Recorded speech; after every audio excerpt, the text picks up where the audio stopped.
दोस्तों, यमन के ऊपर पॉलिटिकल प्रेशर बनाने की पूरी तरीके से कोशिशें जो हैं वो जारी हैं। जहां 20 देशों का झुंड 12 में सिमट करके रह गया, उसने ठानी कि वो यमन के ऊपर बड़े हमले कर देगा।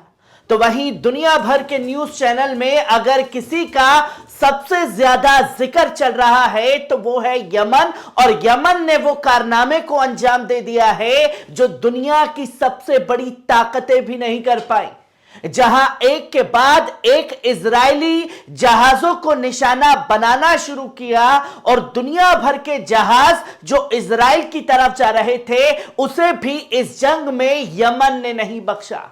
और अब यमन ने अपनी ताकत दुनिया के सामने दिखा दी है, जहां कई बड़े खुलासे यमन के द्वारा किए गए। जहां बीबीसी के अरबिक चैनल पर बैठ करके यमन के नेता ने साफ तौर पर बड़े ऐलान किए और उसी दौरान यह भी खुलासा किया कि हिंद महासागर में इजरायली जहाज के ऊपर जो है निशाना लगाया गया, जिसने पूरी तरीके से खलबली मचा दी है। क्योंकि इससे पहले लाल सागर, अरब सागर में ही ये हमले इजरायली जहाज पर हो रहे थे, पर पहली मर्तबा हिंद महासागर में ये बड़े हमले जो हैं वो यमन द्वारा किए गए। जहां आप साफ तौर पर देख सकते हैं कि अल-मायदीन ने इसका खुलासा किया और बताया कि 2 इजरायली जहाजों को हिंद महासागर में निशाना बनाया गया और यह बताया गया कि 4 जनवरी को ही यह निशाना लगाया गया था।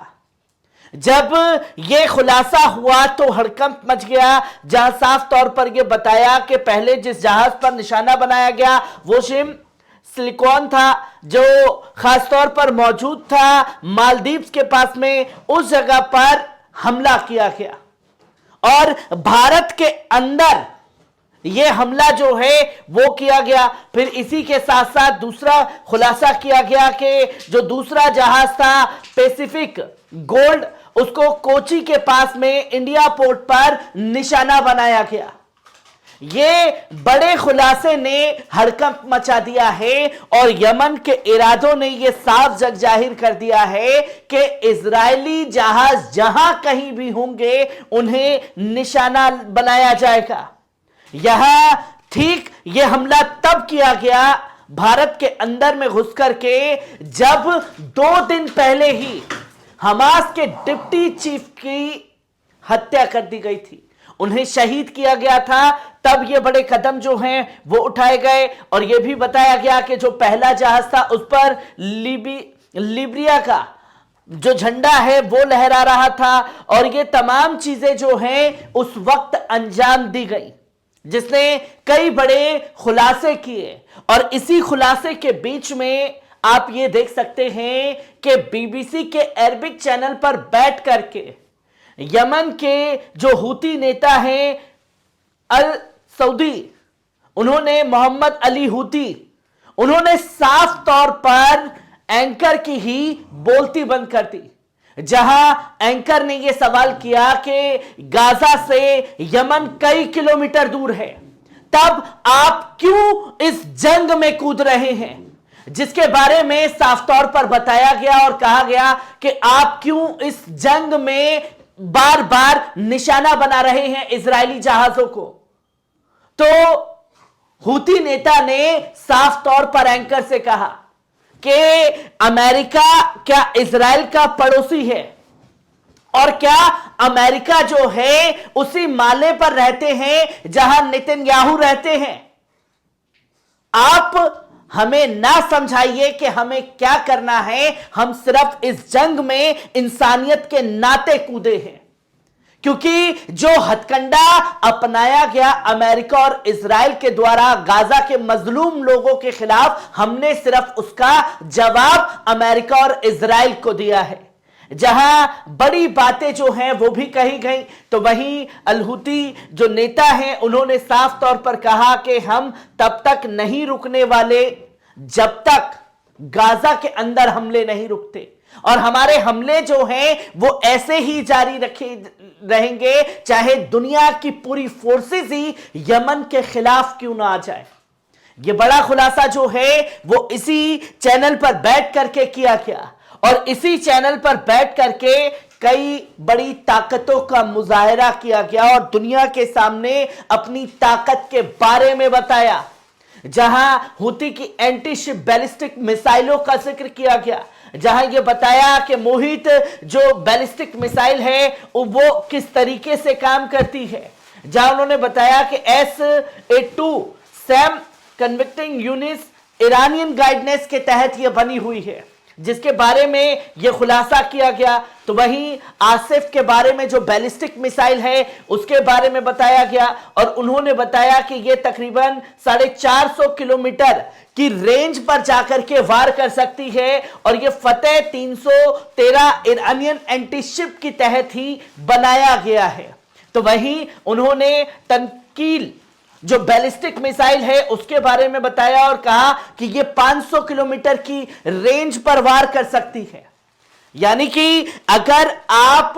नोएडा से इस बैलिस्टिक मिसाइल को दागते हैं तो वो सीधा लखनऊ जाकर के गिरेगी। इतनी बड़ी रेंज की बैलिस्टिक मिसाइलों का जिक्र जो है वो खासतौर पर किया गया तनकील के बारे में। तो वही फलक के बारे में भी बताया गया और यह कहा गया कि यह खासतौर पर 140 किलोमीटर की रेंज पर वार करती है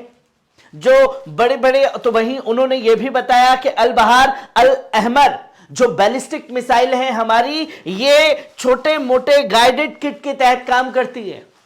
जो आसपास के जहाजों को निशाना बनाने के लिए रखी गई है। तो वहीं मयून के बारे में भी उन्होंने बताया कि यह एक लोकल प्रोटेक्टिंग किट है जो बहुत कम रेंज पर जाकर के भारी घाव करती है, जिसका जिक्र किया गया सिर्फ बैलिस्टिक मिसाइलें। और सिर्फ बैलिस्टिक मिसाइलों का ही जिक्र नहीं किया गया, यहां जो खतरनाक जंगी मिसाइलें हैं उनका भी जिक्र किया गया और बताया कि रुबेस जो है वो 80 किलोमीटर तक वार करती है। वहीं उन्होंने अलमंदाब 1 जो चाइनीज मेड C-801 के तहत बनाई गई है वो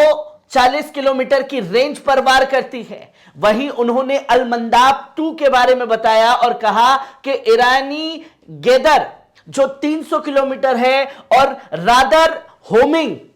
उसके तहत बनाई गई है,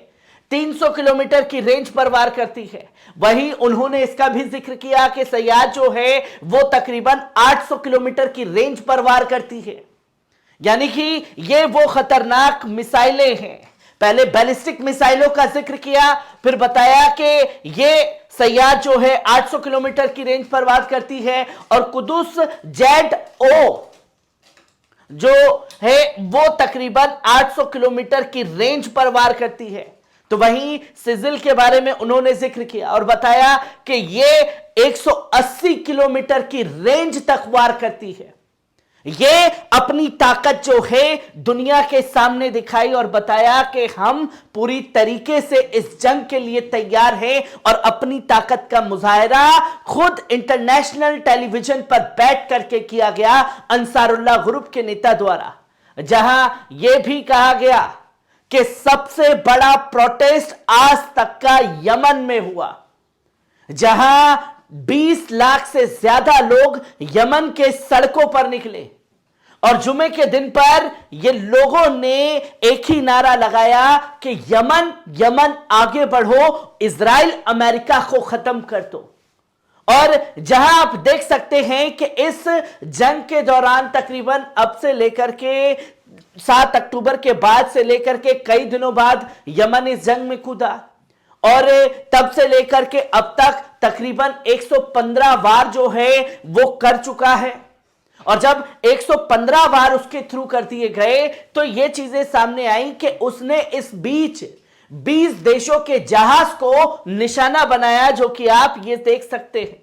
जब 20 देशों के जहाज को निशाना बनाया तो अमेरिका को भी यमन को रोकने के लिए एक झुंड बनाने की जरूरत थी और उस झुंड में भी 20 लोग इकट्ठा हुए, एक एक कर छिटकते गए और सिर्फ 12 ही देश जो हैं यमन के खिलाफ आकर के खड़े हुए हैं। हर एक पहलू को आपके साथ साझा करता रहूंगा। दीजिए इजाजत, शुक्रिया।